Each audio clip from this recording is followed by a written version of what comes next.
Good morning, Nuri. Oy, dito. Oy, ay, sisang. Saan ka galing, my loves, huh? Guten Tag. Good morning, Appa. No need, okay. Just Yeah. beside me. Hmm? Give me. He already eat breakfast, no? None yet? Not give you. No, I did not. Oh, come on. Mm. Okay. Come on, dali na. Dali. Breakfast ikaw? Breakfast ang anak kong tuhuli. Uy, Jai. Halika na, breakfast ka na, dali. Breakfast ka na. Good morning, Kuya Afi. Dali na, breakfast na kayo. Come on. Let's go. Kuya Nuri. Hello mga kamuma, for today's video ayan, kailangan na natin pagsilbihan yung mga bossing natin dito sa loob ng bahay. Mahirap na kasi baka makick out tayo kapag hindi tayo bumangon at hindi natin sila pakakainin. Ito yung breakfast ni Kuya Nori at saka ni Uncle Fifi, kaso inaamoy ni Uncle Fifi, mukhang hindi niya na naman yata type ang amoy mga kamuma. Kaya't ang ginawa ko, binuksan ko na lang ang kanyang lunchbox mga kamuma.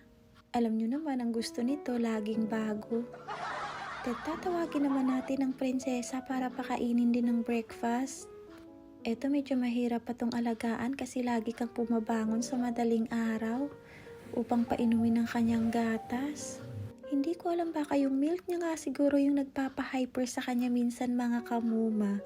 Sa mga nagtatanong kung ano bang gatas ni Bada, Nestogen Classic mga kamuma, yung kulay orange na 0 to 12 months. Pagpasensyahan nyo na kasi minsan nagbo-voice over din yung mga anak kong aso. Ang breakfast nga po pala ni Badiday mga kamuma ay atay ng manok at saka chicken na merong kalabasa. Kaso mas bet niyang kainin yung share ni Uncle Fifi. Si Apa natin ayan, back to reality na ulit mga kamuma. Yan yung assignment ni Apa. You know naman, everyday, minsan nakakapagod din gumagawa ng ganyan at buti na lang nandyan na si Apa, siya na yung gagawa. Masasabi kong nakakapagod mga kamuma dahil alam nyo na all around ako. Kaya at least ngayon, dumating na si Apa, nababawasan na yung mga ginagawa ko. O diba, social talaga ako mga kamuma. Si Apa talaga yung tagalinis ng CR ko. Buti na lang, dumating kagad si Apa bago mag-Christmas. Ano ba itong fish na ito? Buhay ba ito o hindi?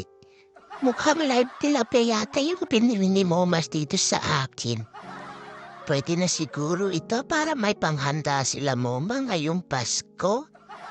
Abugbog ko muna nitong kagat ko para sigurado talaga ay na siya mabubuhay.